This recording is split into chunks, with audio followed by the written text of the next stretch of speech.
All right, the first one we have here from Fox News. This came out yesterday. Okay. Cattle farmer warns plunging beef supply has reached crisis point. Americans are going to pay the price. What?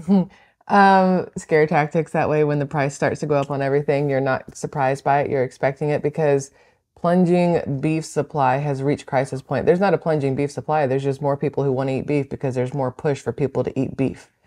And it's, you know, Super Bowl weekend and people want burgers and hot dogs. So there's going to be a hot dog supply issue and a bun shortage and everything else. I feel you. And I got thoughts and opinions. I've seen the clip. So I'll let you watch it and you can tell me to pause it or anything if you want to interject. Okay. Speaking of which, America's cattle inventory has fallen to just over 87 million livestock at the start of the year. That's the lowest since 1951. And look at this. Since 2020, the number of cows in the U.S. has fallen by 10%. Now, ranchers are warning that the shortage is going to drive up beef prices even higher. Take a look at this. In the past 20 years, the price of ground beef has increased 105%. Roasts are up 84%. Steak up 95%. John Boyd Jr. is the president of the National Black Farmers Association, and John joins us now. Look. So he's a regular that they bring on here. I like how they're like, you know, the prices have gone up. Well, everything has gone up. Inflation is a biatch. Everything has gone up significantly, but we still have 87 million cattle, and they're saying that's the lowest it's been since 1951 when there was 82 million cattle, but technically we're still higher than in 1951. Yes, we're technically feeding more people, but there are other things people can eat besides beef. Is this Fox News' way of diversity, equity, and inclusion, DEI, by bringing on a black farmer? Oh, I'm sure, yeah. Like, that wears all black?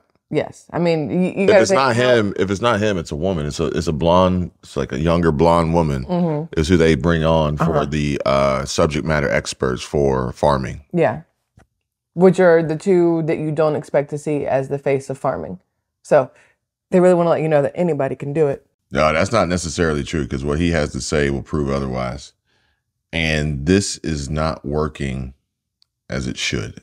It's interesting they say cattle farming hits a 73-year low when it's still higher than it was 73 years ago. So I don't understand how they're getting their information because I don't think they know what 73-year low means if it's still higher than the year they're referring to.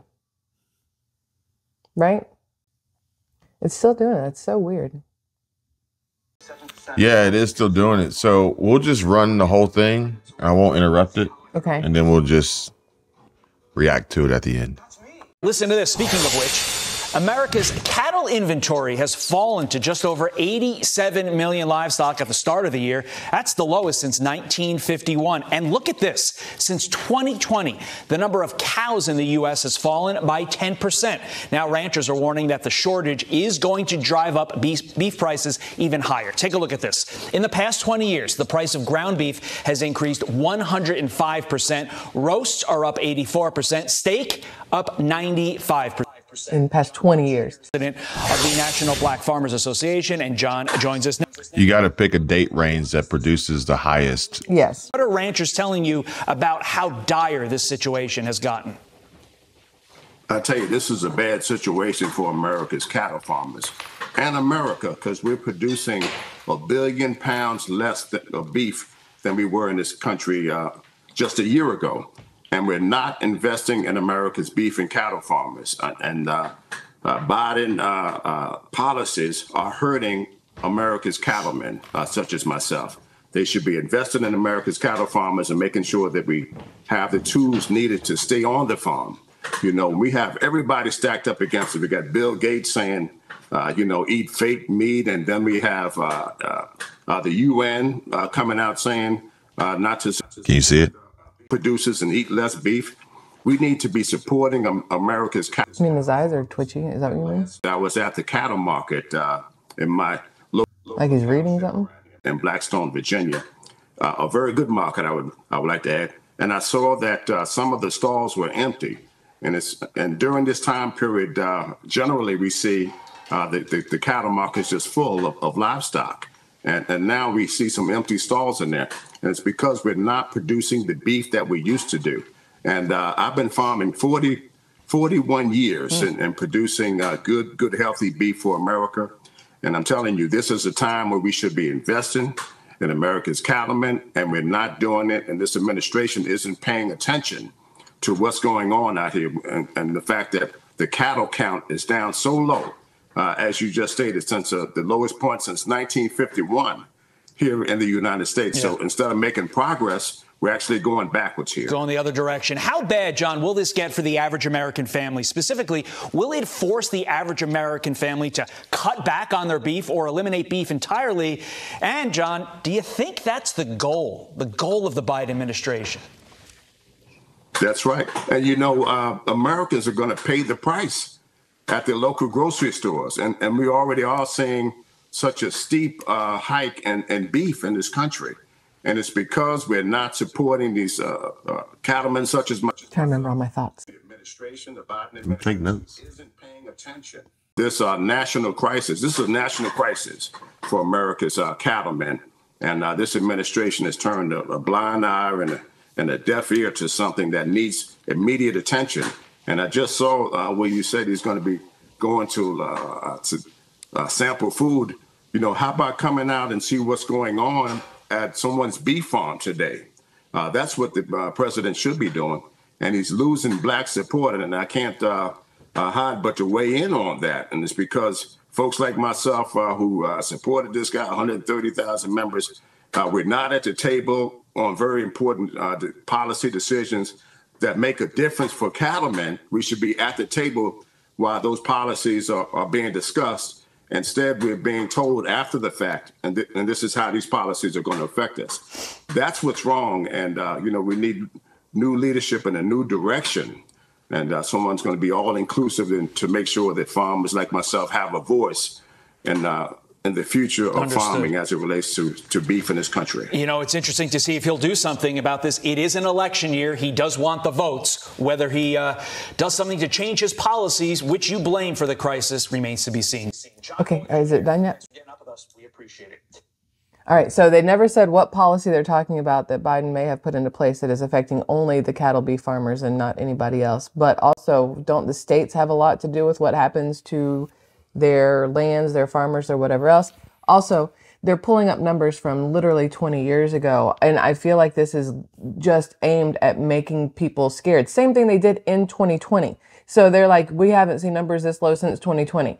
Well, because in 2020, you scared the shit out of everybody, so they go out and stockpile and hoard and do everything else. So people have freezers full of beef right now. So you sold a whole lot the last couple of years, and it takes time for cows to grow. And then we also export a lot of stuff. So this to me is more of a scare tactic than an actuality that we need to be worried about personally. Well, obviously, because of the cow fart situation, we have less cows because we're trying to reduce greenhouse gas emissions because of the flatulence that the cows emit. Oh, yeah, that. Obviously. Well, then also you have to think there's probably some people out there who are like, hey, listen, it is expensive to do this. It's expensive for the land. It's expensive for the feed. It's expensive for the taxes and everything. There's not a lot of people who want to learn how to raise cattle, who want to do these things. So maybe they're like, you know what, it's easier to go into the fake meat industry and or to grow crops instead or do whatever. You could have ranchers or farmers that are leaving because they don't want to be in that business. You make a really good point because this industry is dying,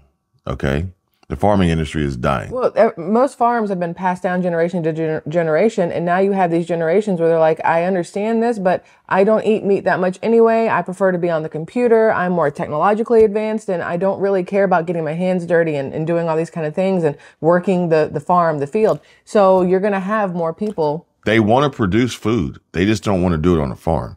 And the study that you had on the documentary the other day, it's like, okay, the generational change. For instance, there was a little short of Gen Z and millennial, and they were separated by a door, and you'd ask them questions, and they would visually provide different representations for what they thought and what they knew. Like, how do you roll up a window? And one guy goes like this. Gen Z does and that. The other guy goes like this. Yeah, with the button.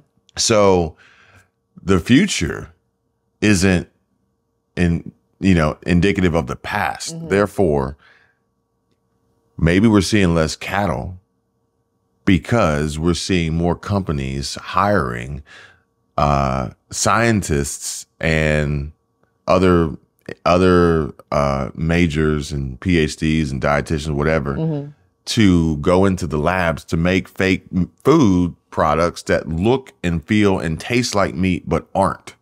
Well, there's that, but you do also have, I mean, chicken has been approved by the FDA to be cell cultured, lab grown. Yeah. And the next thing they're going to try to do is beef. Obviously. Yeah. So if you can grow chickens in a lab, they've already GMO modified salmons and pigs so that they can make it certain we can grow them certain ways and whatever else. So beef will be the next on the thing, and this is going to be the push so that they can get there, and you'll be okay with it. When they say stuff like this, it is literally just to push you to the route they want you to go of, well, we still want beef. How can we get it? Oh, well, here's how we can do it. We can grow it in a lab the same way we're doing chicken. And then you don't have to worry about animal cruelty. You don't have to worry about the land being destroyed from, grazing cow and all this other stuff. So this to me is not real. This to me is a push to what they want. If you can grow cultured chicken in a lab, you won't see them at these cattle. No. You won't see them. Okay. No. Interestingly enough, as you said, what if Biden doesn't get the votes? What if Trump is elected? It's going to be really, really interesting to see how Fox News spends our food production in that 4-year term. Well, also think about it this way. People today, younger generations today, are more worried about the health aspects of their food. So they don't want the cattle that is raised where they can't swish their tail without hitting 17 other cattle. They're not worried about the health. No. They want the grass-fed, grass-finished, and you can't get that in a lot of farms in America because they're not regenerative. They are growing them in these pens and everything else. They're not getting to fully graze and stuff like that. So it's not the policy, it's the consumer pullback in how the product was produced, and they don't want it anymore. Yeah. They want a different product. That's why I order Butcher Box. Everything that I get from Butcher Box is grass-fed, grass-finished, which is very hard to find in the United States. The beef that we get actually comes from Australia because it's hard to find grass-fed, grass-finished beef in the United States because the land here is so expensive, and it's so hard for them to have these large groups of cows that they can have on this land and then move it over to this one while that grass grows, then move it over to this one while that grass grows, that regenerative farming. It's very difficult because land is so expensive and it takes so much time for everything to grow. And Australia has a much larger open pasture thingy, if you will, and their land is cheaper. I don't know what to call that. So the other thing is that I feel like these clips could be manipulated, and we may see some clips popping up on social media of the National Black Farmers Association, John Boyd, I believe his name is, and they're going to take the clip of "we're not invited to the table" and not provide the full context of him talking about cattlemen and not black farmers specifically. This is going to be spun into a racial divide against Biden. And I think that he was reading. I don't know if he's reading what he wrote or if he's reading what Fox News provided to him. Yeah, the way his eyes were moving. I don't know too many people who talk like this. That was kind of strange. And when he went off and he was like, "I've been doing this for 41 years, and this is a really good market here," his eyes changed.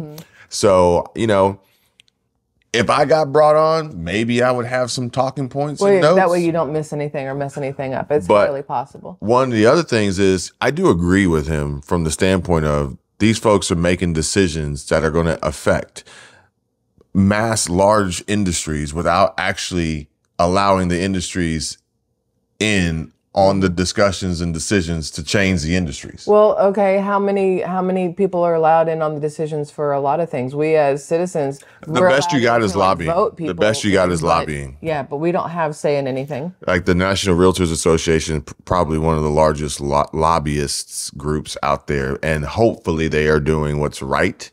But much like everything else, it's driven by profit and money and greed. And I do believe that Fox News is going to do what they need to do to stay as high up in the ranks and in profitability as they can. And that would mean doing whatever they need to do, saying whatever they need to say, showing whatever they need to show, and firing whoever they need to fire because they are a risk, because they have chosen no longer to, Tucker Carlson chosen no longer to go with the flow and are going to buck the system. And they're like, we can't have that because we're worried about our advertisers. So what I found interesting there was they said, you know, we're at the lowest we've been in 73 years. And again, the number now is still higher than it was at that 73 years ago mark. So somebody there doesn't know how to math correctly.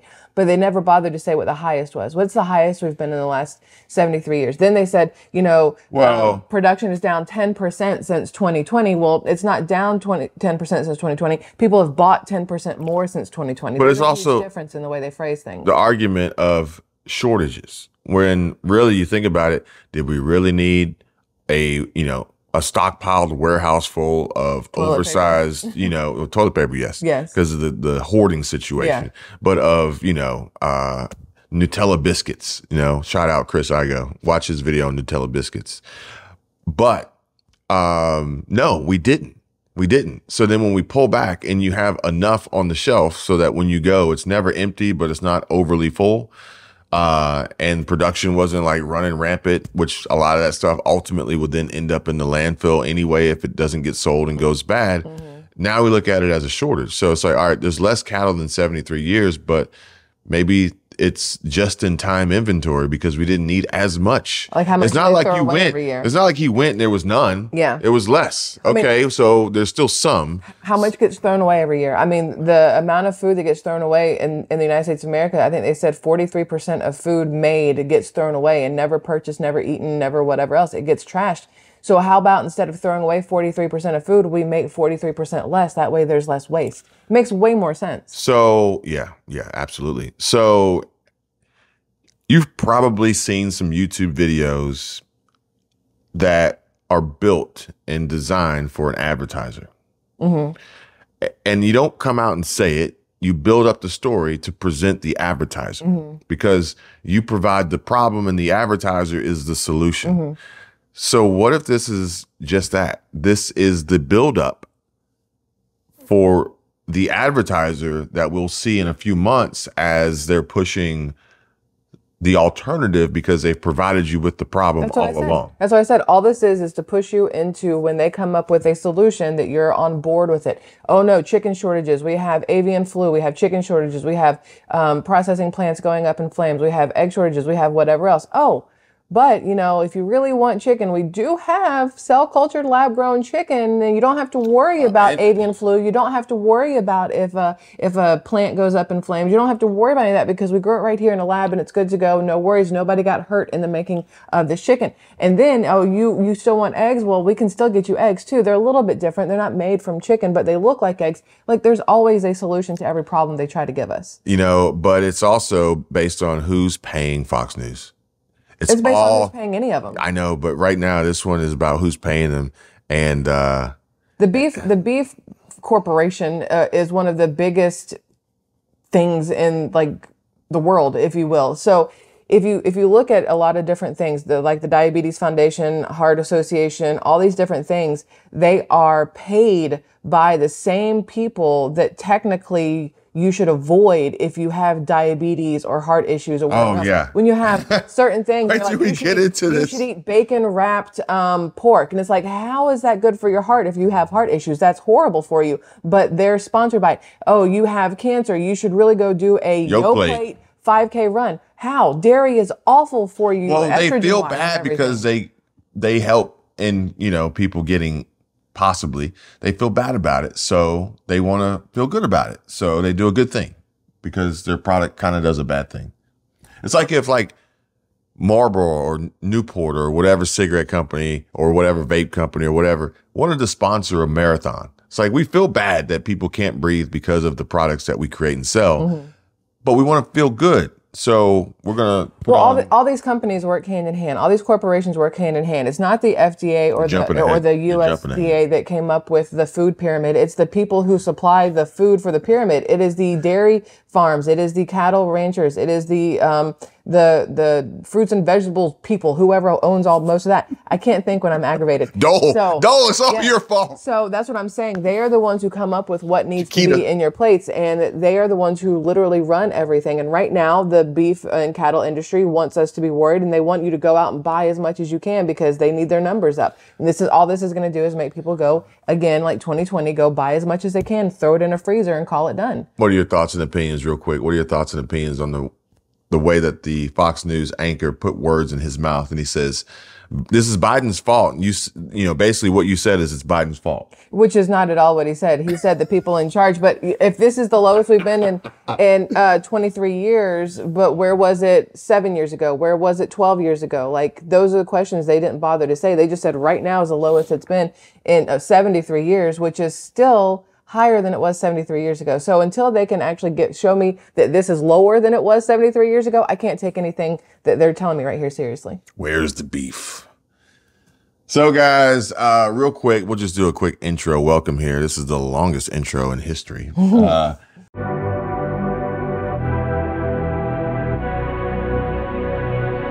I think the title of this one's going to be TRICKFLATION, Global Threat, Vegan Plant-Based Bad Data or Data, I don't know which one it is, and Dangerous YouTube Policy Changes for 2024. Okay. I don't know if that'll fit in the title, but that's my idea for a working title. Is it data or is it data? Which one is it? Well, I say data because Data is the kid from Goonies. So first one we got here. His name was Data. No, Data. I think the guy's name is Data. In Goonies.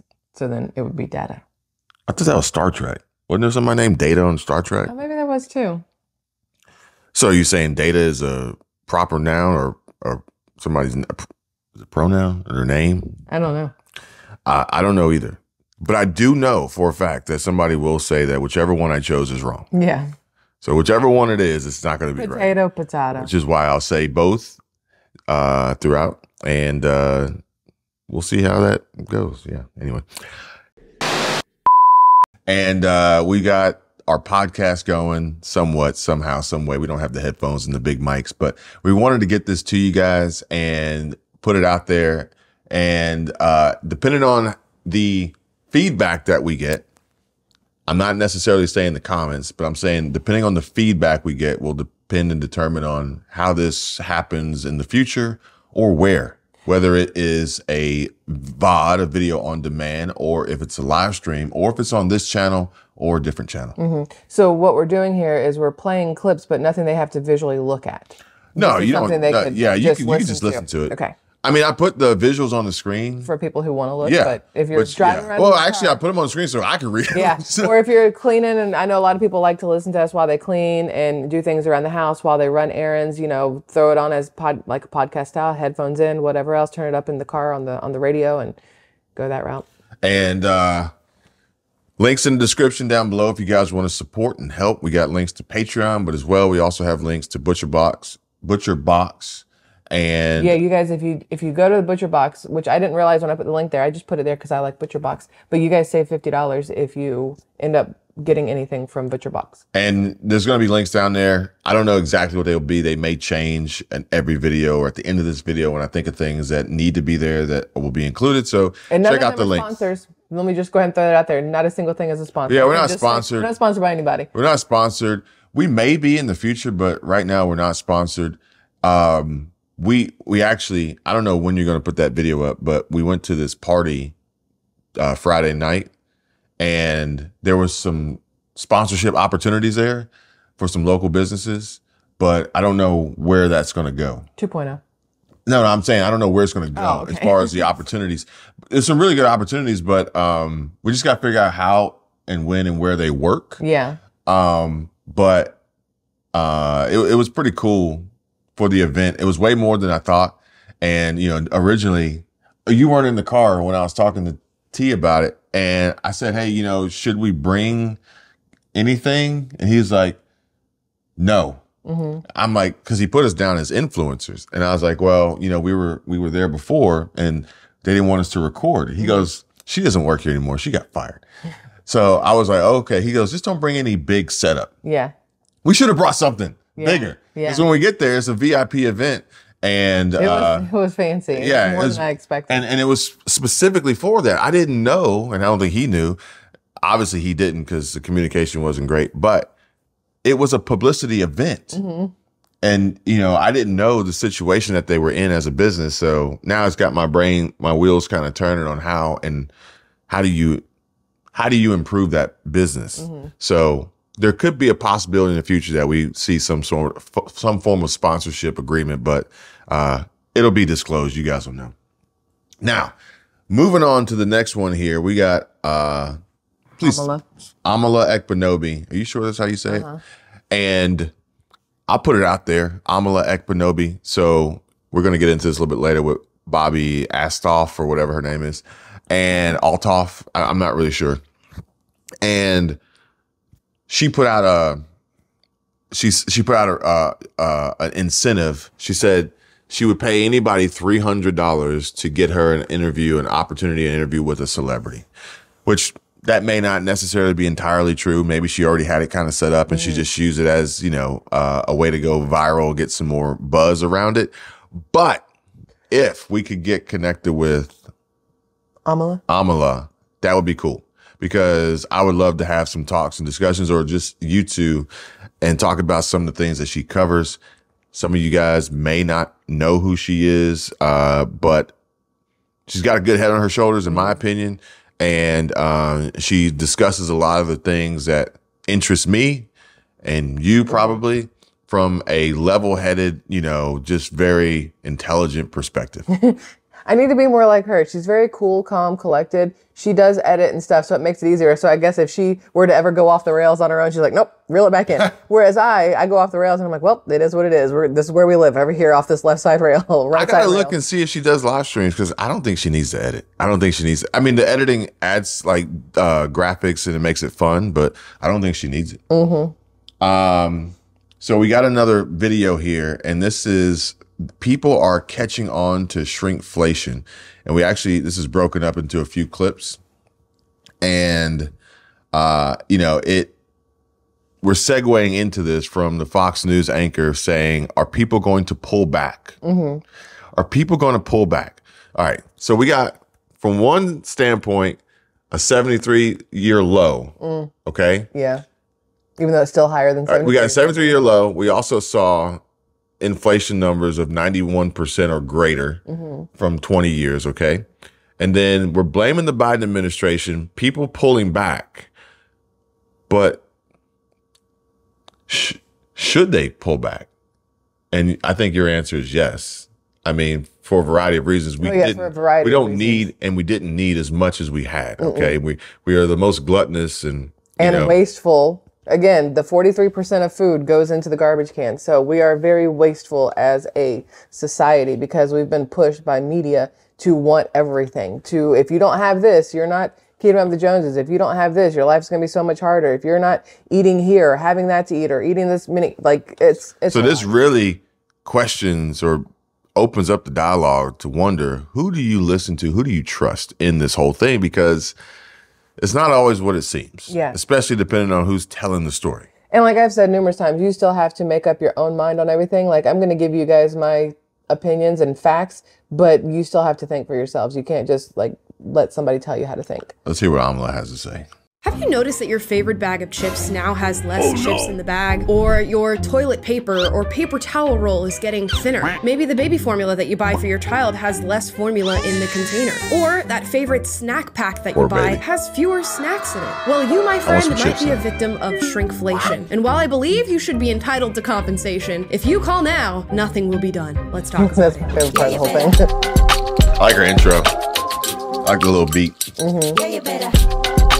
So she's talking about shrinkflation, which is why I want to title this TRICKFLATION, because they're tricking you. Oh, yeah. They're tricking you in this game, okay, that, it will be easily labeled as shrinkflation. But I think shrinkflation is more obvious and apparent.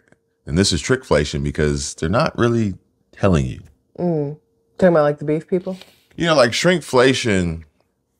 For instance, let's just say shrinkflation would be, well, we have the opposite of shrinkflation. We actually have bloat. And a lot of your smartphones are bloated with loaded apps you don't need and garbage. And the cars have gotten really, really big. They're bloated. Too much tech in the cars. But on the flip side, the shrinkflation is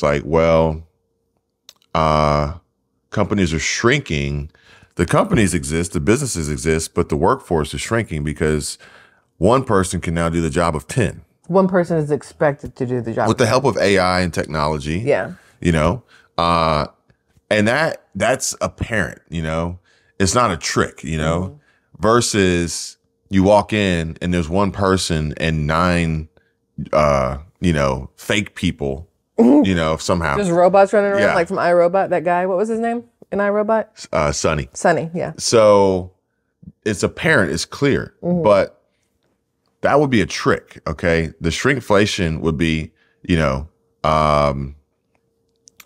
you go to the store and you realize you're getting less, but now they're not necessarily making it clear that you're getting less. Oh yeah, not at all. They don't want you to know you're getting less. For instance, we saw this change with the change in the spoon scooper at Chipotle. I remember when the spoon actually had like a cup to it. Yeah. And then all of a sudden the spoon just got flat. Or when it's flat, it'll hold less. Yeah. So now people won't get angry that they only got one scoop because... Whereas if you go on Chipotle's website, one serving is supposed to be 4 ounces, but it is not. It is like 1.5 ounces.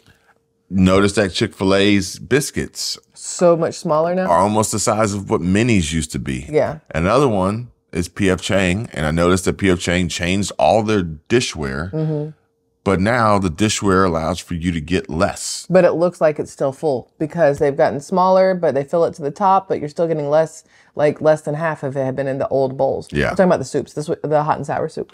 So they don't want you to know this, you know? Yeah, of course. They don't That's want why you to they know don't. this. That's why they change everything at once instead of one thing here, one thing there. Like if you go to the grocery store and you go look at the aisle that has like the boxes of chips and crackers and stuff, if Nestle is going to change one package, they're going to change it across the board so it looks uniform. So you can't say, look, they made that one smaller. Well, no, because that looks like all the rest. And you're going, wait, are all of these smaller than they used to be, or am I losing my mind? No, you're not losing your mind. They are literally making the changes so you feel crazy, but you're not. Yeah, for sure.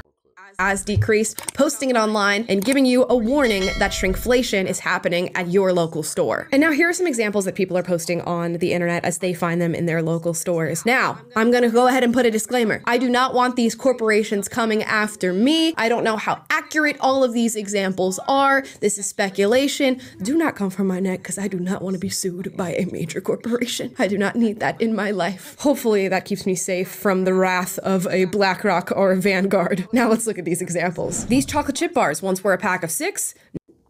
I like her attitude. Oh, yeah. I don't even know how I came across her, but it was immediate. Like, I found her and I was like, you need to watch this video. Yeah. I look like I am a ghost. I don't know what happened to the lighting. So white. Oh, man, what's this clip doing? I need a tan.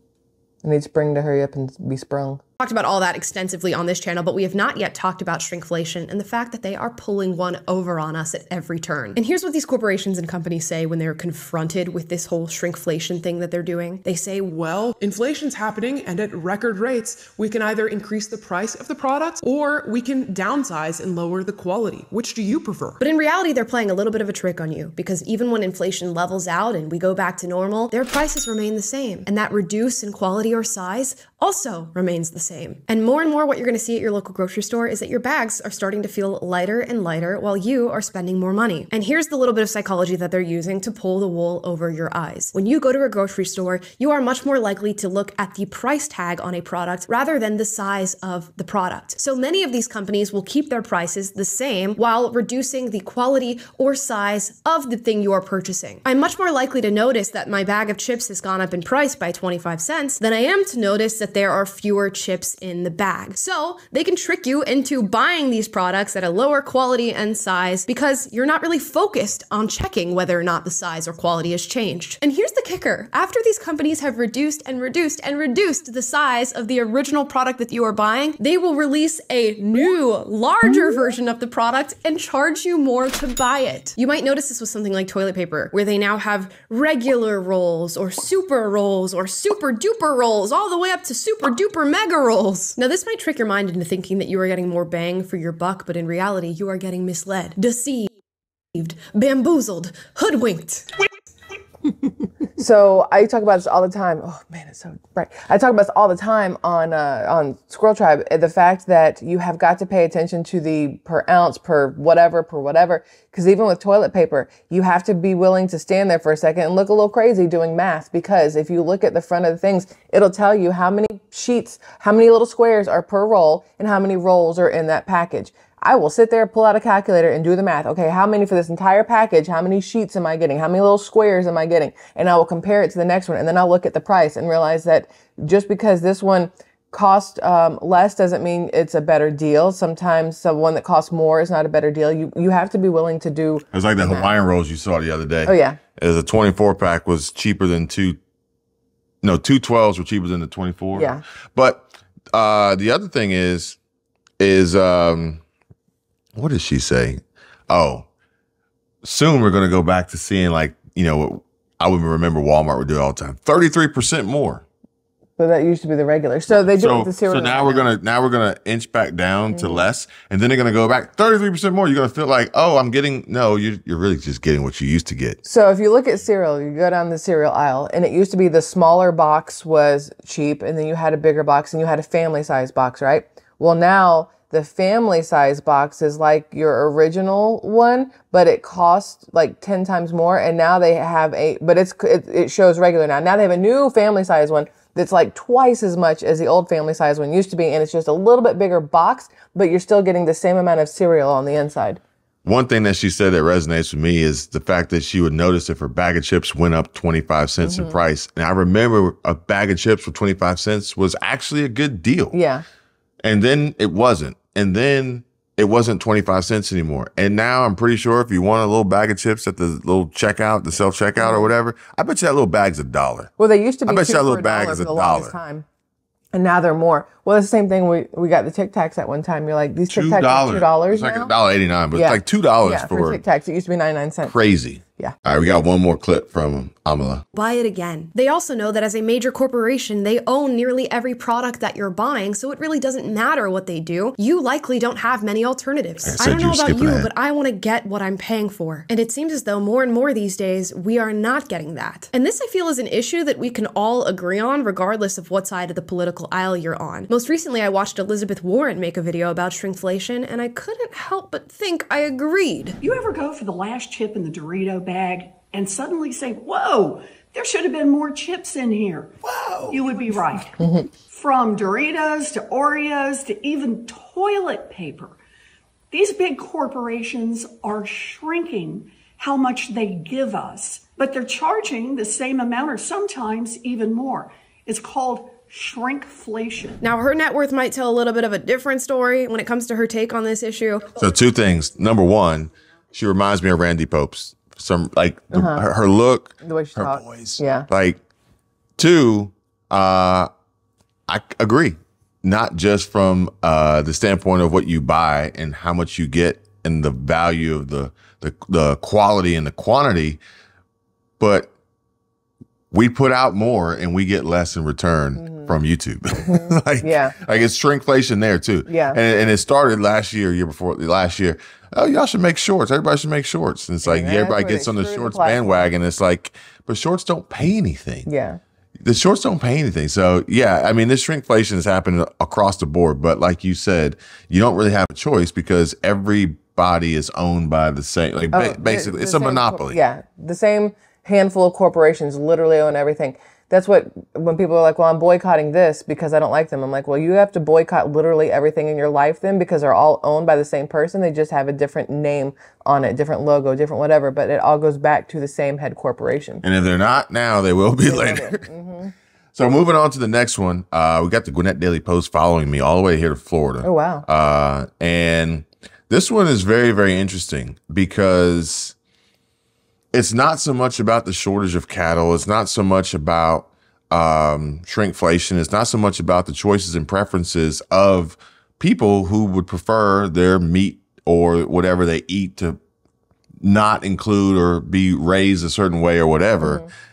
It's what you always say, profit over people. Plant-based meat may no longer be animal-free. What sense does this make? What sense does this make? Well, here's the thing also. A lot of people think that plant-based means that it's vegan, and it's not. Plant-based means the base of it is plants, but you can still have dairy and things in these. So for people out there who are like, I want to be vegan, I want nothing to do with animal products, you have to buy vegan things, not plant-based things, because plant-based can still incorporate other things to it. What was that one we saw? Better than meat? But it wasn't? It's a play on words. It was a trick. Better than meat. So it's like you hear it and you think, okay, that sounds like, you know. It's fake meat. But it wasn't. It's not. Yeah. You know, but they didn't lie either. Yeah. So as consumers have become more health conscious over the years, with the vegan lifestyle getting a boost in popularity, you would think that demand for plant-based meat would be skyrocketing. Well, that seems to not be the case, as the plant-based meat industry is facing a decline in demand. Now, some companies who produce the knockoff meat are planning to add in an extra ingredient to make it taste more like the real thing: animal fat, according to a recent report from the Washington Post. Plant-based meat spiked in popularity in 2016 when the Impossible Burger and the Beyond Burger, both made to look and taste like beef, launched and gained mainstream media attention. Some ingredients that make up plant-based meat include soy, potato, pea protein, artificial flavors, coconut oil, beans, etc. Now, startup companies who produce plant-based meat products are experimenting with blending animal fat into plant-based ingredients, as they are now prioritizing taste over sustainability, according to the Post. Companies also don't mind straying away from its vegan and vegetarian customers, as they are more interested in reaching a larger base of consumers. According to a recent Gallup survey, in the United States, only 4% of Americans claim they are vegetarian and 1% vegan, revealing a slight decline in figures that were seen in previous years. In 2018, 5% of Americans in the survey claimed they were vegetarian and 3% said that they were vegan. The market for plant-based meat substitutes also shrunk in 2023, as the estimated total retail sales declined by 3.6% year over year in the U.S., according to a report from market research company Mintel. The report also notes that the decline in sales could be attributed to a tight economy where consumers are attracted to more affordable dietary choices and are hesitant to invest in unfamiliar products. May I be the one to have a conversation on this one real quick? Number one, you get the talking. The talking. Whoever drink. has that can talk. The plant-based things, the Beyond Meat, Beyond Burger, all that crap, they were extremely expensive. So in the last couple of years, where people were being laid off, where people couldn't go to work, where money is extremely tight, that was not an alternative for a lot of people because of the cost of it. Number two, a lot of those are way less healthy than just going out and getting a flipping hamburger, because of the fact that there's so many chemicals in it. Just because it's plant-based doesn't mean it's all plants. Just because it's fake meat doesn't mean that it's good for you. So a lot of people were seeing the side effects of having these fake burgers that were mostly chemicals, because Beyond Burger, they are not plant-based. They are chemical-based. Plant-based burgers are completely different than animal-free burgers, everything else. But for the companies to say that they're going to start adding animal fat because there's not enough people that want to buy their stuff, regular people aren't going to turn around and go buy those just because you added animal fat. If they're willing to eat animal fat, they're eating a real burger. Like, I don't understand what these people are doing. So what they're doing is they're shooting themselves in both feet, because your market that you do have will no longer be there. So whether it's 2%, 1%, half a percentage, you will lose them completely. And the market you think you're going to go after is not going to give two craps about you, because if they're going to eat animal fat, they're just going to eat a burger, because your burger is going to cost more than a real burger. I got a question for you, and maybe you can find out later. What has more chemicals or could potentially be more harmful for you?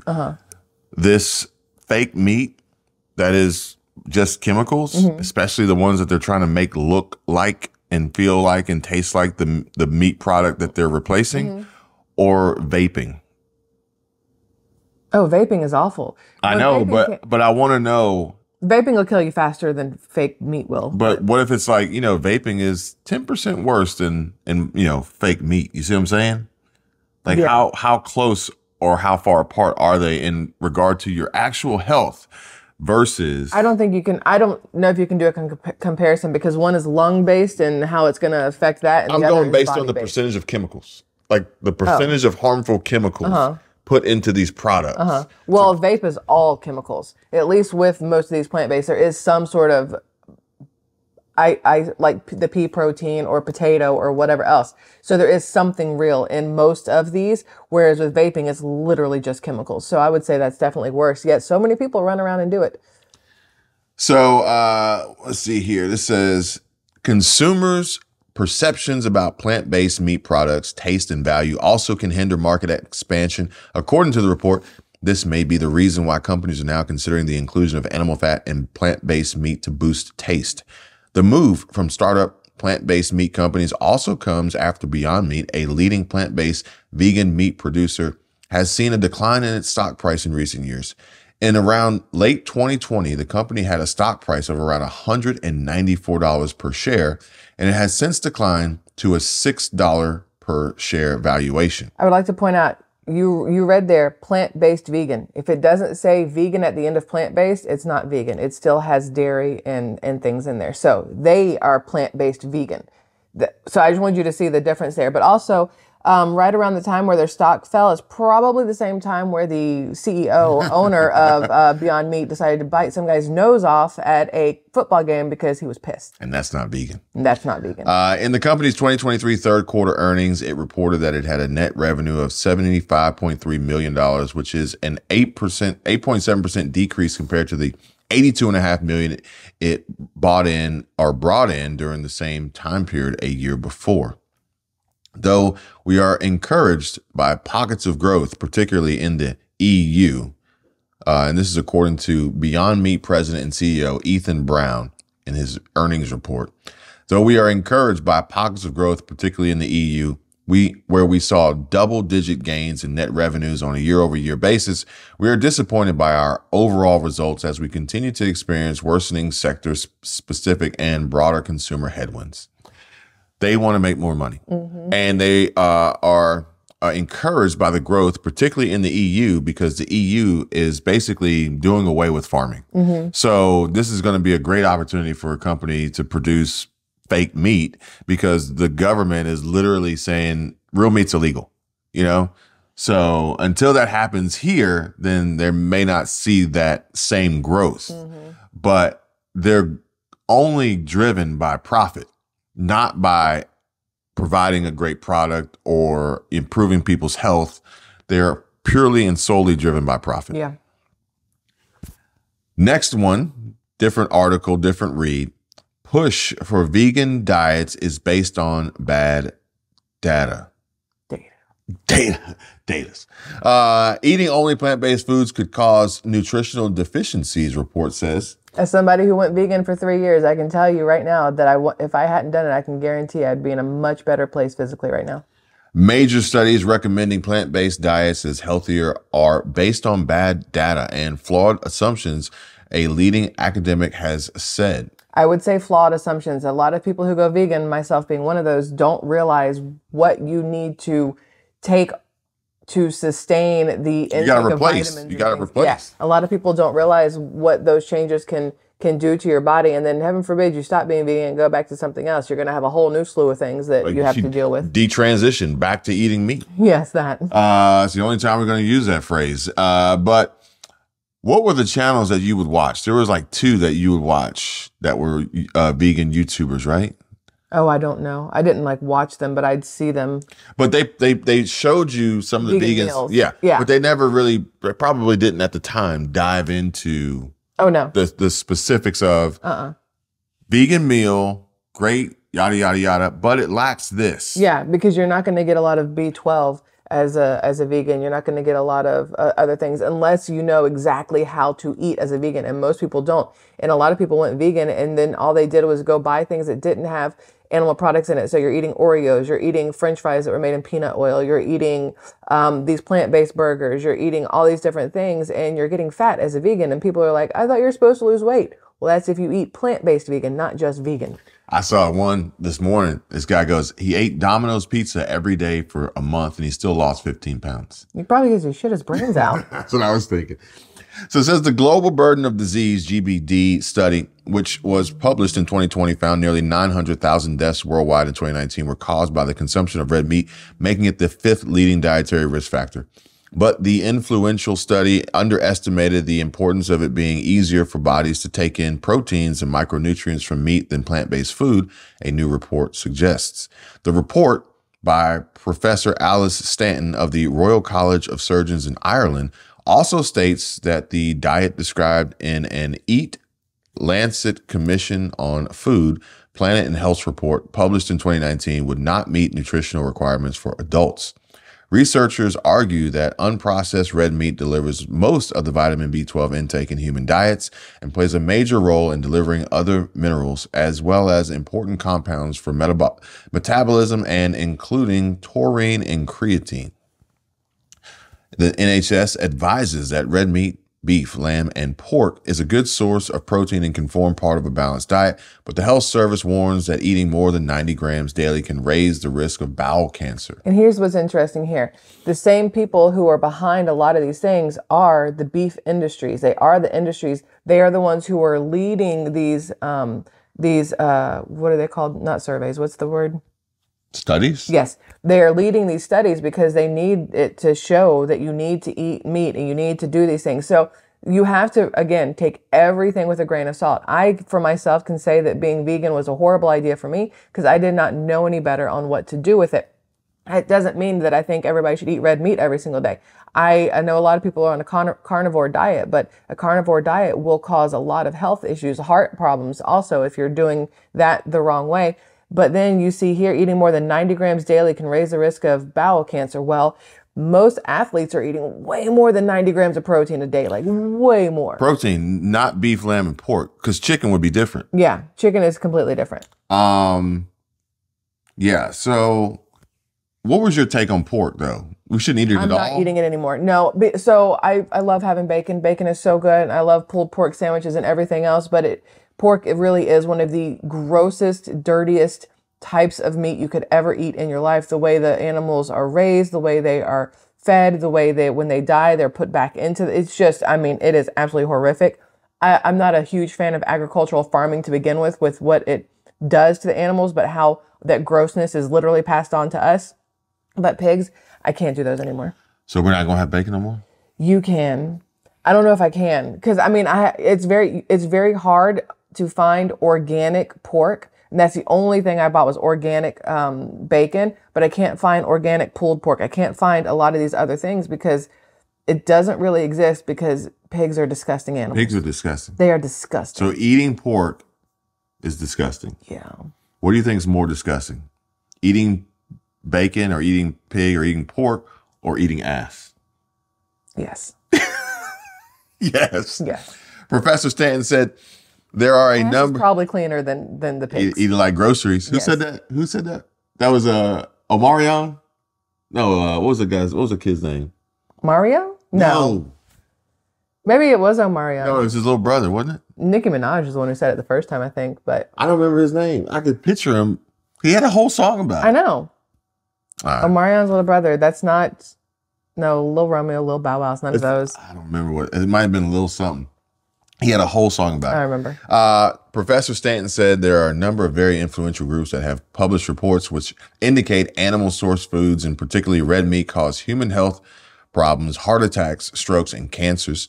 She said they have had a huge influence on policymakers on heading towards an almost completely plant-based diet. However, Professor Stanton said that some of the recommended plant-based diets would cause nutritional deficiencies, including anemia, especially in the young and elderly. Yep. So the government is going to try to step in and dictate whether or not people can eat meat as they are trying to save them, theoretically, maybe. But all they're going to do in the long run is make them nutritionally deficient. Or this is a ploy to push for more creation of business and technological industry to produce the plant-based products that would ultimately bring them more in return in revenue than farming would as it is on the decline. But much like the government is stepping in to try to protect people by telling them to restrict their breathing and wearing masks and taking different jabs of unproven and untested substances to protect you from this wild illness that's been traveling around the world, not necessarily realizing or more so really caring about the long-term effects, negative effects that would ensue after that. And then they'll try to mitigate that damage later. I feel like this is along the same lines. I feel like this is along the same lines. It's like, you know, I think I saw a video somewhere. It's like, well, what would happen if we got rid of all the mosquitoes in the world? Well, when you really start meddling with with nature, things can go really wrong. Yeah. And you'll try and for instance, you meddled with the global economy when you shut down the world during the pandemic, and you saw what happened after the fact that no one really saw before. But that was just money. When you start messing with like God's creation, then it's like, okay, there's something that mosquitoes do or don't do that you have no idea about. And when you get rid of them all, you're about to find out. Well, here's my question. If they want to stop animal agriculture, what happens to the animals? Do they just kill, because they still have to get rid of the bodies somehow? Do they still just kill them and burn them? Because it's still getting the same stuff in the air that they're worried about now. And all you're doing is wasting animals at that point. So how does this whole get rid of animal byproducts and animal agriculture work? It's interesting, and it changes, you know, depending on the country. I know North Korea, or I think it's North Korea or South Korea. Somewhere over in Korea, I think there's giant protests because they're all kind of angry that the government's saying you can't eat dogs anymore. Oh yeah, I believe that was South Korea. She explained that the evidence around whether excessive consumption of red meat causes strokes, cancers, and heart conditions was extremely uncertain and shouldn't be used to guide policy decisions. Professor Stanton said the original versions of the flawed reports have not been corrected and are still influencing diet recommendations from international bodies, including the World Wildlife Fund and the Nordic Cooperation. Look, those original studies were probably done by the chicken industry. They're like, hey, tell them that red meat will kill them, and then everybody goes and eats chicken instead, or, you know, the poultry industry, if you will. But also at the same time, it is going to be dependent on everybody's body and the amount that they are eating, what kind they're eating. If you're eating pork the whole time versus lamb the whole time versus red, cow the whole time. If you're eating certain parts of the animal, everything else. If you're eating it for breakfast, lunch, and dinner. If you get exercise, if you have any, it is so constant moving and interchangeable that it's very hard to say one way or another. Whereas with certain things you can say, cigarettes will kill you. Cigarettes are awful. Vaping is awful. It is all chemicals. That's a given. It is awful for you no matter what. That's a given. It doesn't matter if you're young, old, however many you smoke one and it's awful for you. This is a little bit different. I find it quite interesting how the flawed reports have not been corrected, but are still influencing diet recommendations. Okay. That's alarming. And where is this being brought up by the World Economic Forum and the WEF in regard to misinformation and disinformation? But this reminds me of a comment that I received on the other channel. And they said that they quit doing research because they found so many lies in the research from so many hundreds of years ago that it was a little bit just like they were discouraged by it altogether. So when you think about it, it's like we have been built on a foundation of lies, this entire society, right? This platform too.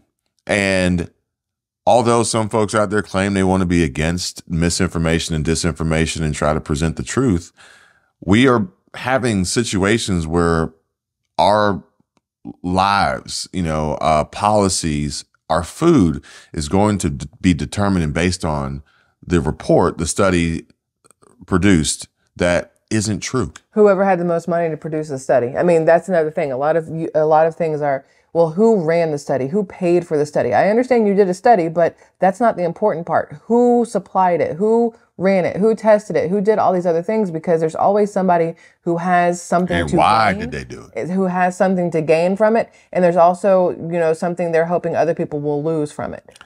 Published in the NPJ Science of Food journal, the new report states that the finding of the GBD study was based on a faulty assumption. When considering whether red and processed meats could be low risk, the study did not take into account the contribution of moderate consumption towards nutrient adequacy, Professor Stanton writes. And while GBD collaborators confirmed that this error would be changed for later reports and more recently have said that the optimal intake of red meat could be as high as 200 grams per day. No corrections have yet been made to the original study. The article states, despite many of these errors and limitations being publicly acknowledged by the GBD and the Eat Lancet authors, no corrections have been applied to the published papers. As a consequence, these reports continue to erroneously influence food policy decisions. It's not the first time the studies have been challenged. In April 2023, nearly 100 food experts challenged the claim that meat eating causes disease and is harmful for the planet in a special issue of Animal Frontiers. Another paper found that there was no good evidence to support red meat being dangerous below an intake of 75 grams per day, and argued that the link between red meat and disease vanished when part of a healthy diet. A spokesman for the Lancet Group said, the GBD 2019 article Eat Lancet Commission on Food, Planet Health, and Lancet Countdown on Health and Climate Change reports were each published following independent external peer review, and scientific discussion and debate are an important part of the scientific process, and the Lancet journals welcome responses from readers and the wider scientific community to content published in the journals. To content published in the journals. Sorry. Yeah. That's a lot. Yeah. That's a lot. Welcome to my life. This takes me to I'm not going to beat the dead horse here. We're being lied to, plain and simple. Do your homework, do your research. Do what works best for you. Beef and I, we don't get along. If I eat too much, got beef with beef. If I eat too much red meat, like my body feels like it puffs up and my joints hurt and everything hurts. So I will have a hamburger maybe once in a while, and I'll use ground beef here at the for us maybe once every 2 weeks, and I just limit how much of it I eat because I know that my body isn't going to feel good with it. But man, does it taste good? Mm-hmm. So it's different for every single person. Make giant poops. There's also giant poops. So. Real quick, just a shout out to the description section. We got a link to Butcher Box. I'm not saying to go order from Butcher Box. No. I'm not saying but there's plenty of people out there. There's plenty of different suppliers that you can go to online if you don't want to go to your grocery store. For me, I went with Butcher Box after doing my research on them because of the fact that all of the chicken is organic and pasture raised, at least the ones that I get. They have wild caught different seafoods as well. And then the beef is grass fed, grass finished. And also with Butcher Box, when I signed up, one of the reasons I signed up also is that when you sign up, they normally have like a special kind of thing, right? So I get a package of sirloin tips every single month for a year for free as part of my package deal that I've got. And so each month I can go in and change what I want. I can get whole chickens. I can get chicken breast, chicken wings, chicken thighs. I can get all these different kinds of beef and pork and everything else. And it's delivered when it says it's going to be delivered. And I've had an issue once and I emailed them about it and they refunded the money for one of the things that had like a tear in it. And they're going to replace it on my next box. So for me, I really like them. And so because I use them, great customer service, and because I use them for a few months and had no issues, really like the meat, we've had no issues. I can tell a difference between eating the chicken that I get there versus the chicken I get at other places. Same thing with the beef products. You can tell when it is something that is naturally organic, pasture raised, where it's grass finished, grass fed, grass finished. Your body can feel that difference. And the price that I pay for that versus going to Publix or Walmart or even Whole Foods, it's not enough of a difference to make me not do it. It's actually, in the long run, for the kinds of foods I'm getting, a better deal to get it through Butcher Box than it is to go to the grocery store and buy these things. But also the fact that, I can stop at any time I want. I can be like, hey, listen, I don't really do this anymore. And they're like, okay, there's no contracts, none of that kind of stuff. But after having it for a few months, then I was like, let me get a link so I can tell you guys about it. I put it in the description, not even realizing that it got whoever signed up for it $50 off their box. Like I had no clue. And then you also still get a free thing for a year when you sign up. So I just thought I think they're great personally. I like it. Yeah. Now, still on the topic of health concerns, we're going to touch on this just a little bit. This was one that I saw yesterday, but I think it's a few days old. And this is from Snyder Reports. And the part of the reason why I even have this here is because of the comments that I will receive that people, there's a large percentage of people out there that I'm reading saying that they don't get news from regular news. Mm-hmm. They get their news from trusted sources on YouTube or on the internet or on Twitter or wherever, X. So I wanted to incorporate some of that in these videos, in these podcasts or whatever, because these are things that the news isn't going to cover. Yeah. You know, is it all, you know, can you trust it all? That I can't tell you the answer to, but I will share with you some of the things that I see and some of my thoughts and opinions on what's shared. Experts are now warning that there is a deadly disease that is spreading across the entire United States as we speak. They are saying this is a new global threat, and health experts are very concerned. I want to address what's going on here, why this is something that we need to be well aware of, because again, this is only February of 2024. If you remember, back in February of 2020, we saw a lot of issues because of COVID. And experts then were saying this is something we need to keep an eye on. Well, this is something we need to keep an eye on. I'm going to break down what's going on. So make sure you stick around, watch this entire video. Also, share this video with your friends, your family, and your loved ones over on Facebook so they too know exactly what is going on. But all I ask is one thing. Takes 2 seconds. Go ahead, hit that like button if you enjoy these daily updates. And now let's begin. So this new disease that is spreading rapidly across the United States, the concern with this is its death rate. Just look at this. In the United States, we are seeing a 60% death rate. That is concerning. That is highly concerning. But it's happening all over. Just look at this. In Washington State, we're experiencing the first outbreak of this potentially deadly fungus. This is actually resistant to medications. This is one of the reasons why it is so troubling. Look at this report as well. It says drug-resistant fungus exploding in Illinois is a global threat. Look at the date, February 8th, 2024. That's yesterday. That's why it's so concerning.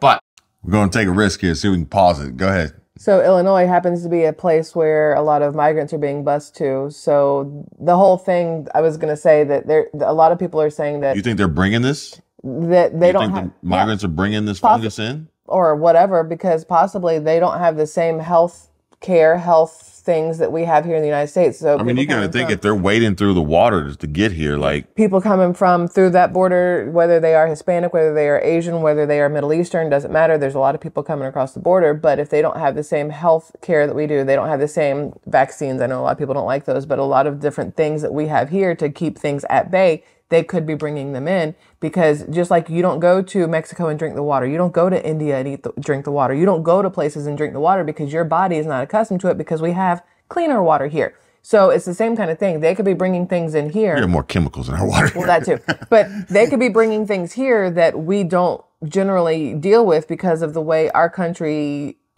is set up, which is the dumbest way to say it, but it's possible. But then again, this fungus, I've seen parts of it. When he says 60% death rate, it's like, was that out of 2 people, 3 people? Look, I don't want to critique, again, I said this on another video the other day, I'm critical of YouTube. I don't want to critique his format and his delivery. I get it, I understand. It's a business. So I'm gonna reserve that. But of course, we have to have something to be scared of this year, because it is the repeat of 2020. Trump and Biden at the polls, Kansas City Chiefs and San Francisco 49ers in the Super Bowl. And we got to have some sort of new disease that is resistant to medicine that could be killing people. Like, it feels like it just... And aliens walk around the mall. Yeah. this is nothing new. We have known about this. This deadly fungus is called Candida auris, okay? And I want to show you this right here. This, okay, says increasing threat of spread of antimicrobial resistant fungus in healthcare facilities. Look at the date, okay? I highlight this for you. What does it say? This is Monday, March 20th, 2023. Okay. This right here is from the CDC website. This is from cdc.gov. This is a press release, okay? This is concerning because then This is something that we saw last year. Well, I want to show you a chart as well, this map. Look at this. You said you talked about this last year. And ironically, I watched a video this morning of a woman who got demonetized because she ignored the letter from Google AdSense to put the PIN number in, and it expired, and she got demonetized. And she goes, I didn't find any urgency until I felt the pain. She goes, when I had the warning and I had time to do it, I didn't. And it wasn't until I felt the pain that I actually, it prompted me to take action. So you talking about this last year is great, but there was no pain felt by it. You see what I'm saying? Yeah. So people just it didn't really bother them. You know, there was no immediate threat. There was no pain. It was like, oh, heads up warning. This could be something. It ain't, don't care. Well, you're going to see the graph that he's about to show you. It's all states that are by the water because water creates a lot of fungus and things like that. So every single one of those is near water or where people have brought in, I would say. Okay. Here's the issue. And this, it says the most recent 12 months. Okay, I'm going to scroll down. Here's the reason why. I want to explain this. It says the number of Candida auris clinical cases through December 31st, 2022. That is over a year ago. Okay. But if you look at this, okay, and we're going to look at the colors. We're going to look at this orange. There's between 101 and 500. If you look at this, California, 359. Nevada, 384. Texas, 160. Illinois, 276. Florida, 349. New York, 326. Now, I think it's important to know what's going on out there. But I will tell you, there were more cases of flu, more cases of literally everything else under the sun. 300 cases out of 16 million people in a state over the last year and a half is not as dire and deathly and concerning as it is made to be. Just like here, we get those warnings of, hey, stay out of the water because of the storm that came through. You have hot water, cold water mix. I don't really know what it's called in the Gulf or whatever. And they're like, if you have cuts, don't go get in the water. And then some dumbass goes and gets in the water, knowing good and damn well they cut their legs or something. And then they're surprised when they lose their leg. Well, there are ways to avoid these things. Like the fungus stuff, it's in healthcare systems, or that's what they said, healthcare system. But there are ways to avoid things. You just have to avoid them. All I'm saying is worth a shot. It's worth a shot, okay? Yeah. Create content that can scare people, provide news articles, dates, use a certain tone and inflection in your voice, repeat things, and then include a map and mention states. It's worth a try. Yeah. It hasn't popped yet. Maybe he's going to get a couple 100,000 views off of it, but I appreciate him bringing the information, but I also realize what he's doing. Yeah. And it's purely from the position of being an alarmist, but not so overtly, like blatantly, just like in your face. Yeah. But you know, he was the same one who produced a video that showed meat packages wrapped up in security, nets at Walmart, and one meat package wrapped up in a security net that some guy took a video of, but never showed his face or anything else, and couldn't show any more than the one that was. I get it. It's a game. It's a business to be. It's about money. I get it. that map is old. Okay, that is old, but that is and this is from the CDC website. Okay, that's where this map is coming from. The reason why this is old, according to reports, it says the data surrounding Candida auris is not complete. It says too many states have yet to begin to submit data to the CDC because of its recent timing coming at the exact same time as COVID.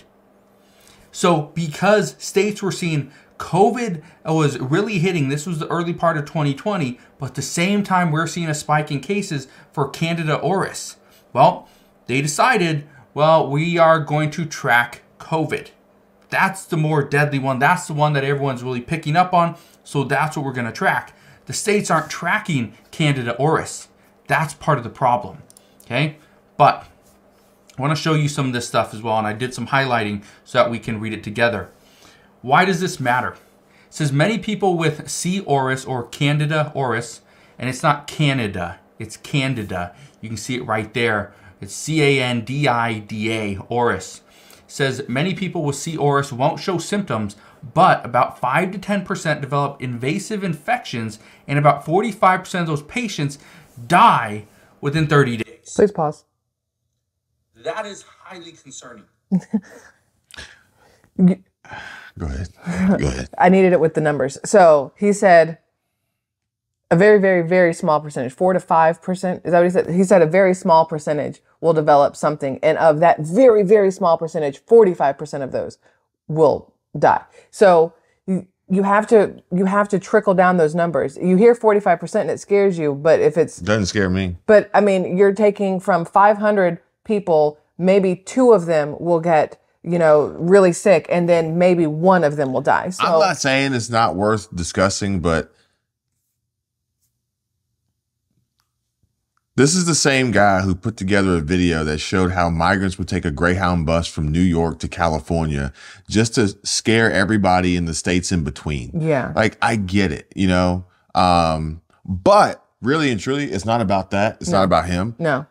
I really only even included this today because of the possibility of the fact that CDC chose to only track COVID and not necessarily track this. But I don't think that's what they really did. I think that the data is still coming in, and obviously COVID took precedent, but I don't think that they're not tracking it. Yeah. But, it is something to be aware of. So now when I hear Candida auris, if I hear about it again and growing, like monkeypox or whatever the other was. That was the huge thing, and then it's like went away completely. I kind of want to know, but it's like fire's bad, and fire and arson, and your house get burned down. Okay, cool. I understand that. I know that. Okay, now I'm not going to sit here and fret over it and lose sleep about it. But if I see fire outside, then I'm gonna be like, okay, I know fire's bad. I've heard about it. And let's go ahead and distance ourselves from this. Yeah. So at least I know. Yeah. That's it. Thanks, Snyder. Now this one, I'm not scared of, but I am concerned about, and I think it's really important. And this is from China Observer. And it says that carcinogens in China's cheap products 930 times over the limit. Temu exposed for global consumer harm. Now these are like single cases, okay, of problems, which may increase over time. But it's not so much of the problem that they have caused, but the inherent problem that we invite in from buying from Well, Temu's a trending topic right now. That's why this is this. More than half the things we have here in the United States came from China to begin with. So, I mean, literally anything you go out and buy. You're right, have the same but problem. some of those things have different regulations and processes, whereas some of them don't, you know? And I mean, this one's really important to me, okay? And it will be important to you. And I think this is a video. Chinese e-commerce platforms such as AliExpress and Pinduoduo's international version, Temu, have seized a significant share of the overseas market with low-price strategies. However, these inexpensive products pose substantial safety risks. Recently, an incident occurred in the United Kingdom where an 11-year-old girl suffered burns from nail polish sold by Temu. On January 26, British media reported that 11-year-old Chloe Norris purchased an at-home manicure set through her father on the Temu website. Chloe's mother said that after the nail glue went on her daughter's hand, she suddenly felt her hand burning and in pain. After the pain subsided slightly, she applied ointment at home, but the next day, large blisters began to form. The hospital diagnosed that the entire skin surface was burnt, all the way down to the nerves. Chloe underwent 2 skin graft surgeries, possibly leaving lifelong scars. Norris's parents have called for the ban of such dangerous products. They stated that the artificial nail polish was purchased for less than £1, about $1.3 US. Temu subsequently gave them 3 vouchers, worth £1,750, about $2,200 US, but they did not order any more products from Temu.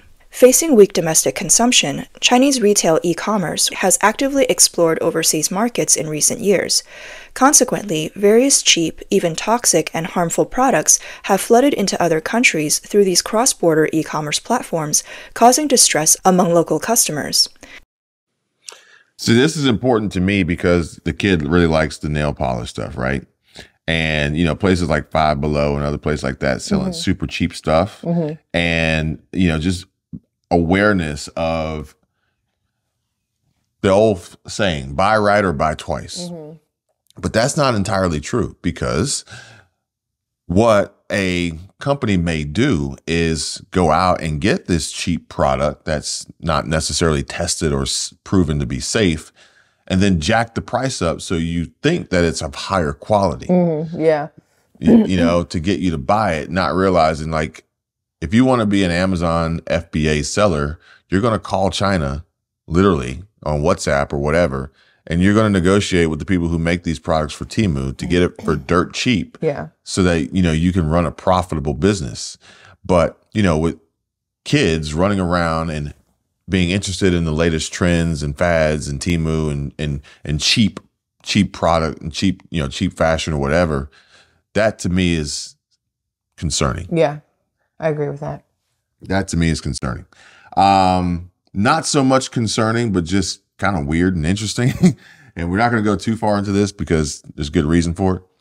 Mutant wolves roaming Chernobyl exclusion zone have developed cancer-resilient abilities. So I actually had that pulled up too to look at, because it says something about how they're exposed to like 600 times the radiation that a human should be exposed to, and now they're cancer resistant because they're just walking radiation. Yeah. So if you're going to order stuff from Temu, you might want to hang out in Chernobyl first and build up your tolerance, and then you can fight off any. Which is crazy. Don't do that. It's not medical advice. So it says, don't eat the wolves. Mutant wolves that roam the human-free Chernobyl exclusion zone have developed cancer-resilient genomes that could be key to helping humans fight the deadly disease, according to a study. Which, if that is true, it will never happen. No, they will never let there be a cure. Kill those wolves now. Kill them now. I mean, now that they've been brought to the attention. Wait. They're like, save one. Take it to Bill Gates' house, but kill the rest of them. The wild animals have managed to adapt and survive the high levels of radiation that have plagued the area after a nuclear reactor at the Chernobyl power plant exploded in 1986, becoming the world's worst nuclear accident.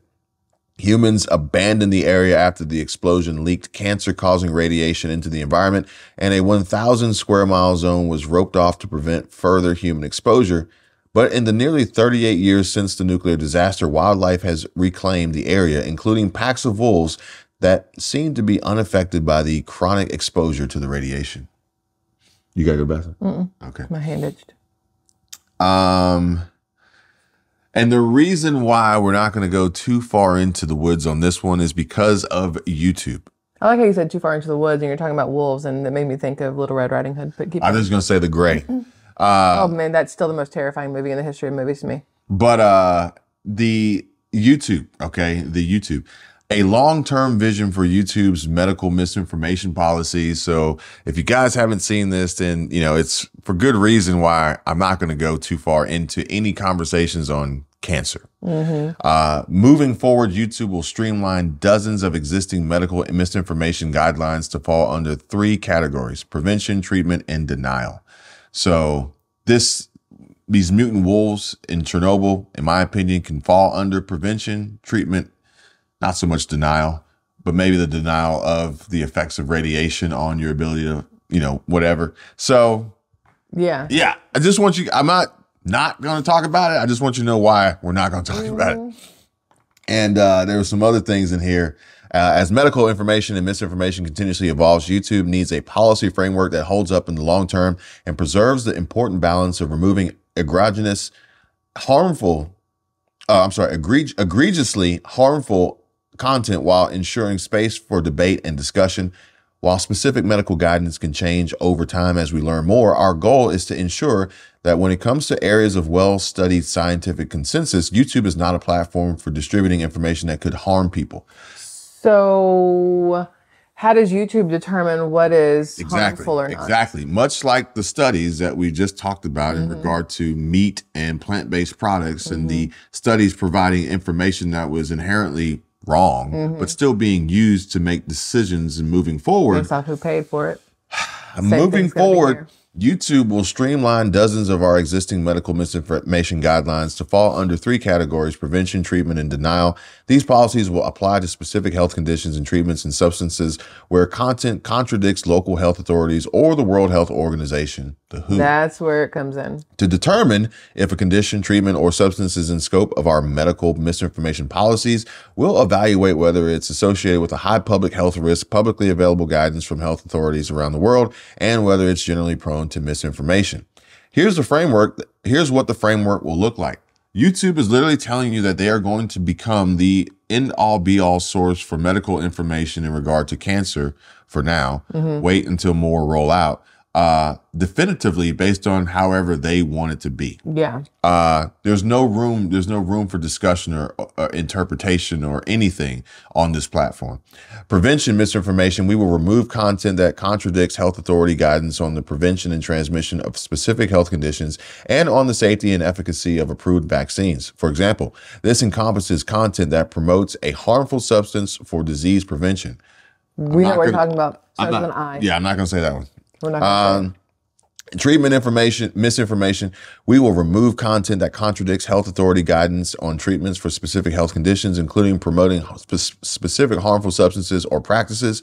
Examples include content that encourages unproven remedies in place of seeking medical attention for specific conditions, like promoting calcium chloride as a treatment for cancer. Denial misinformation. We will remove content that disputes the existence of specific health conditions, and this covers content that denies people have died from COVID-19. Our goal is to make the rules of the road clearer and have a more transparent framework in place for evaluating whether certain diseases or conditions would be included in the future. And if you want more information, you can check out the Help Center for more details and examples.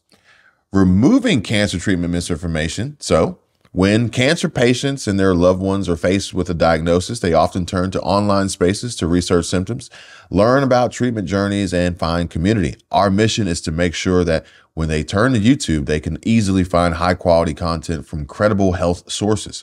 In applying our updated approach, cancer treatment misinformation fits the framework. The public health risk is high as cancer is one of the leading causes of death worldwide, and there is a stable consensus about safe cancer treatments from local and global health authorities, and it's a topic that's prone to misinformation.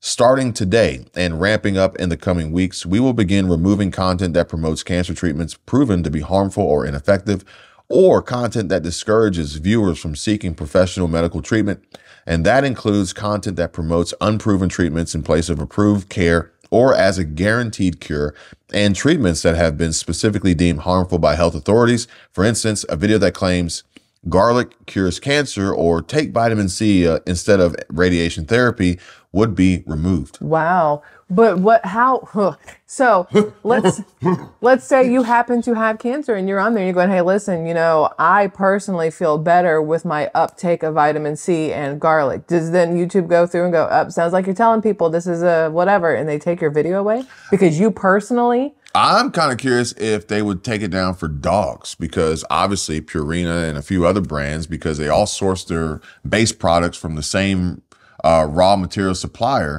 I wonder if that would still fall into the same category if dogs were getting cancer. And as part of our ongoing work to increase the amount of high quality health content on YouTube, we're publishing a playlist of engaging, informative, career related videos from a range of authoritative sources. And we are collaborating with Mayo Clinic on new video content to share information on a variety of cancer conditions. YouTube's going to curate the content and information in a playlist. They're going to work directly with Mayo Clinic, and this is going to be the end all be all.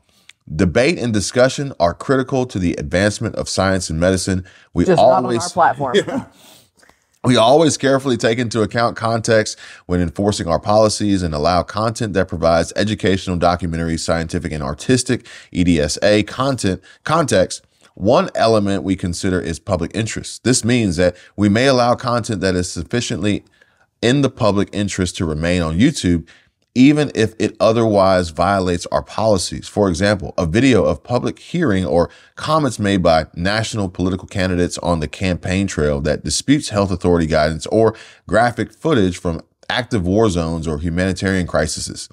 We may also make exceptions for personal testimonies or content that discusses the results of a specific medical study. Adding context to a video doesn't guarantee that it will be allowed to remain. We may also some content or surface an information panel underneath these videos to provide additional context for viewers. Those are those little blue boxes you see. Yeah, I've seen that. But basically what it's saying is we set the rules. We're the judge, jury, and executioner, and sometimes we'll let it go and sometimes we won't. You'll never know which one that's going to be, so good luck. And looking ahead, lastly, we want to make sure that there is a robust framework to build upon when the need for new medical information policies arises. We'll continue to monitor local and global health authority guidance to make sure our policies adapt, and we want our approach to be clear and transparent so that content creators understand where the policy lines are and viewers know they can trust the health information they find on YouTube. I'm not going to provide any more opinion on that one. Same.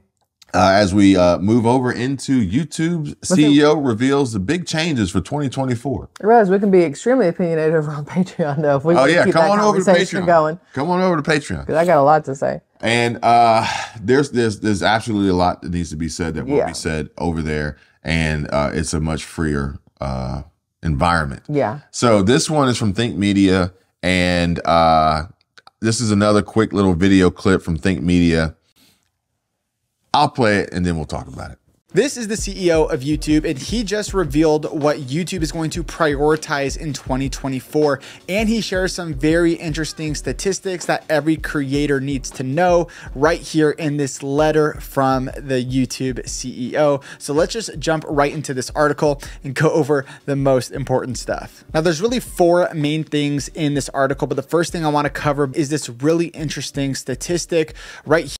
Yeah. The first thing I want to cover is not the statistic, but the first bullet point. But I also want to point out that I think Media is probably tied in pretty close with YouTube. So they're never going to say anything against YouTube. Okay? You know what I realized in the very beginning, y'all can't see it, or some of you can, but in the very beginning, on the background of his wall, have you noticed that YouTube no longer has that rectangle play button? They've made it round so that it fits a profile picture. Have you noticed that? If you go back to the beginning, I've seen it on a lot of different things. Scrub just a little bit, go through just a little, right there. They've made the play button round, and I've seen that in a lot of places. They've changed all their logos. So YouTube is round. I don't have it.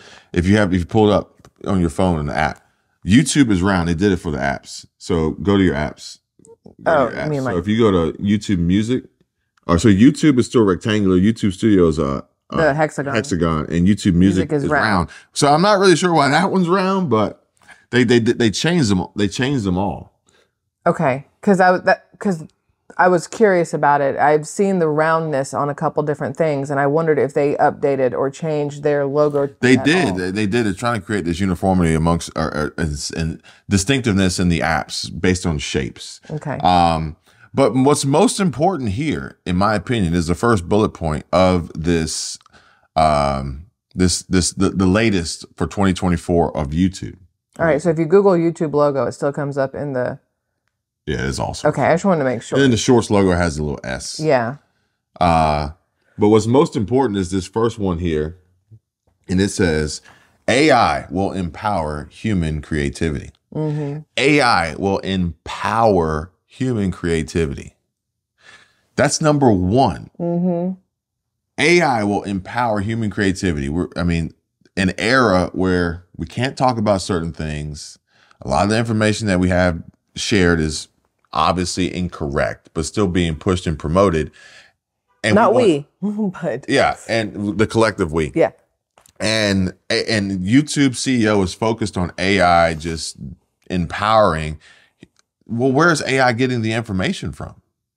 And how is AI fact checking? How is AI discerning? And who can AI trust? And who's writing the code? And does YouTube only direct AI to pull from the World Health Organization and the Mayo Clinic? I don't know about this. But also this one, I read the whole thing, and it really gives me reason to believe that channels like yours and mine that are talking heads, if you will, are going to be kicked out and irrelevant because they want AI backgrounds. They want cinematic things. They want entertaining 30-minute like skits and all this other stuff as opposed to people like us. I'm going to stay, you know, the course, okay? Yeah. And I'm going to, much like there was a large pushback against car manufacturers eliminating AM radio, which you wouldn't believe is like, you know, I'm going to say that there's going to be a large percentage of viewers who don't want AI. Oh, yeah. So we will never be AI, okay? No. So there's going to be people, I don't want to watch AI. I don't like watching AI. Like even that little Chinese thing about Temu, I didn't really like it. So I want real people. Yeah. I want real people. Yeah. And I think if the platform pushes the masses towards AI, that's cool. Give me my little small section that still wants real people, and I'm okay with that. Yeah, because I think then the AI will get oversaturated, and then people will miss the feel of, you know, real touch. Yeah.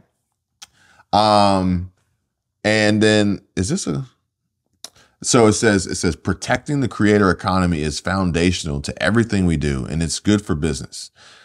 Now Neil Mohan is only worried about profit, okay? And by growing this creator economy, it's going to be good for business, for sure. It's not great for the creators. For a variety of reasons. It may not be great for the creators, but it will be great for YouTube and Google and Alphabet, okay? Yeah. Speaking of which, this video popped up on the homepage. No clue who this guy is. And it is Mississippi Dashing. And he really caught my attention because of his Walmart Spark content. So I'm thinking about it as protecting the creator economy while also trying to make money. You know, that's part of the creator economy. So not only, and this guy really just immediately resonated with me, is he trying to make money through gig work, he's also multiplying the opportunity by creating content while doing it. Yeah. Okay, what a turn of events. Last week, we had a Saturday that only yielded $40 in earnings, which was kind of disappointing. And then we come back today, and let me tell you, it was awesome. Including an incentive of $28 that we did reach doing 9 orders, we made a total of $239 today. And you know what? It's funny, but it's only 5:30, which means I did 9 hours of work, and there's still light in the sky. So we could probably go back and get another order or two. Kind of makes me wonder if a $300 day is possible. It may be. That also means, okay, we haven't even pulled into the parking lot yet, and I got an order. It's a shop and deliver. Get this for 9 items, going 1.8 miles for $22.17. That's a banger. Let's go grab it.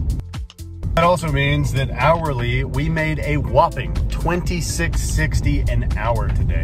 That is awesome. You know, it is awesome. It is awesome, but it does not take into account his fuel and everything else. Because that's what I'm here looking at. I'm like, okay, I get it. I mean, it's good on paper, it's bad. Just looking at it from, I made this much in this many hours, that's great. But if you have to take into consideration, you know what? Everything else. This guy right here, I look at him as a doer. You know, he's out here, he's trying. Okay. Yeah. Especially when he says, I wonder, you know, I can get one more and keep going. Great attitude. Yeah. He's trying. I think he's going to do well. I think he's going to succeed. And I think that when the time comes when he realizes he's really not making as much money as he thinks, he's going to then bring that information to the masses and then from there grow and build from there. So I don't know who this guy is. I just saw it. So thanks YouTube or thanks AI for recommending it. Mississippi Dashing. I'll put a link in the description because I just like seeing people doing good things. How many subs does it say he has? 3,000 or 3.18. All right. So hopefully he's also monetized at the same time. So hopefully that $230 he made from that day on DoorDash, he made another, you know, 40 or 50 because he's got lower views. So maybe he's definitely, he's definitely got enough subscribers to be monetized. I don't know about the hours.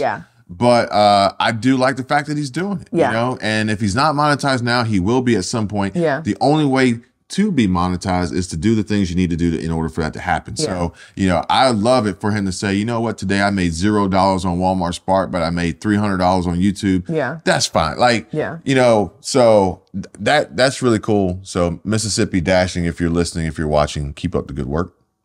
But as we get back to Think Media here, what is worse than AI taking over YouTube? What do you think would be worse than AI taking over YouTube? AI taking over the government and the world, which is next. In regard to YouTube. Oh. In regard to YouTube. AI will take over the government for sure. What is worse than AI taking over YouTube? I don't know. Keke Palmer calls out Bobby Althoff to her face. Apparently Bobby is considered to be a plant. Okay. So is that what's worse than AI? Well, Plants? Some people would say that. Yeah, some people would say that. That, you know, Bobby's showing up here. She's got 1.14 million subscribers. She's like crushing it in this podcast game. She's got connections. She's got some great guests. The channel's been up for 2 years. And she's got almost 68 million views. Like, some people would say that would be worse than AI, is having a plant come in and just dominate from day one. But in my opinion, I don't think she's done anything wrong. I don't think because somebody came in and was able to hit the ground running means that they're a plant or they did anything wrong. They just knew that there was an opening for what they wanted to bring and they went for it. Unfortunately, I mean, her interview style is just awkward, cringy. I can't watch it. I'll never watch it. Zero interest. I'm happy for her success, but I don't ever want to watch her content. No. So that doesn't make me a hater. And because I don't really care about the people she brings. Not at all. Absolutely. Suki, which Shaq, is good. She did one with Shaq. You might like that one a little bit. But it's just not my thing. No. It's just not my thing. But, you know, for somebody to come in and say, okay, I see an area here where I can win. I don't see anything being wrong with that, especially if you have a team behind you. This is good business. I guess the thing is, if people don't know that is a persona, that is not her. So that's the problem for me when it comes to YouTube. When you watch something thinking that is the person, not understanding that it's entertainment only because they aren't being themselves. Like her, she made this whole entire person up to do these podcasts. So it's not even her. But why do you have to disclose that? Why is this intrinsic like feeling that you have to be yourself on YouTube, or if you're not, you have to tell them? Why is that the case? I feel like because you don't want to get attached to somebody who's not real. Like you watch TV shows, you know they're acting, you know that's not them. If you get attached to that, that's on you. But they're not real people. When you go to YouTube. What if you created a YouTube channel from the start and every video was like 30 minutes long and it was a full production of a TV show and those characters were in the show? Do each of those characters need to come out and say that they're characters, or could you just say it's a show? I would say it's a show and you should know. YouTube has this weird vibe, this feeling where it's like, you have to be 100% transparent and forthcoming with every bit of detail. Well, I feel like because that's what it started off as. Or else you are who you say you are. Well, I feel like because that's how it started off. It started off as, you know, this is a place to come here to learn things, to teach things, to whatever. And then it became a entertainment platform. Then Instagram was supposed to be a place where you could go upload pictures so your friends and family could see it. And, you know, it didn't have words. It was just a picture of what you had to eat that day, the sunrise, or whatever else. And now Instagram is about how fake can you be? Yeah, but they're all of them are about business and making money. That's okay. True. And YouTube, just like Kevin Shee said on his video the other day, you know, there's some people out there who would think that it's wrong for you to make money on YouTube. It's wrong for YouTube to charge for memberships or subscriptions or premium or to play ads, or it's wrong for content creators to do a hard sell. Yeah. And it's like, it's a business. No, I don't think that that's true. Yeah. And honestly, I think that the people who dislike Bobby for the reasons that they claim to dislike her are the ones who are upset that she's doing so well so quickly, and it's not normal and it's not common, or they don't like her personality, or at least the character that she portrays. And that's what I was trying to say. They don't know that that's not her personality. That's a character. So they're disliking her as a person, not knowing that's not her. It's a character. It's like they're like calling out how, you know, Marco or Mako or whoever this guy was and Galifianakis, and it's like, well, game recognized game. She says, okay, these are some great personalities that exist in a male figure And probably whoever, you know, her husband at the time who put her in this position was like, why don't we make a similar character from a female perspective? Yeah. It makes perfect sense. Yeah. It makes perfect sense. So I don't hate on her. I don't think it would be worse than AI. I think that creators need to understand and identify talent and skill and opportunity and openings, and not so much hate on others for it. And if you want to be there, then you need to figure out what you got to do to get there. Yeah, I mean, good for her for getting there. I don't like the interview style. Oh, I can't. It's too awkward and cringy. Yeah, terrible.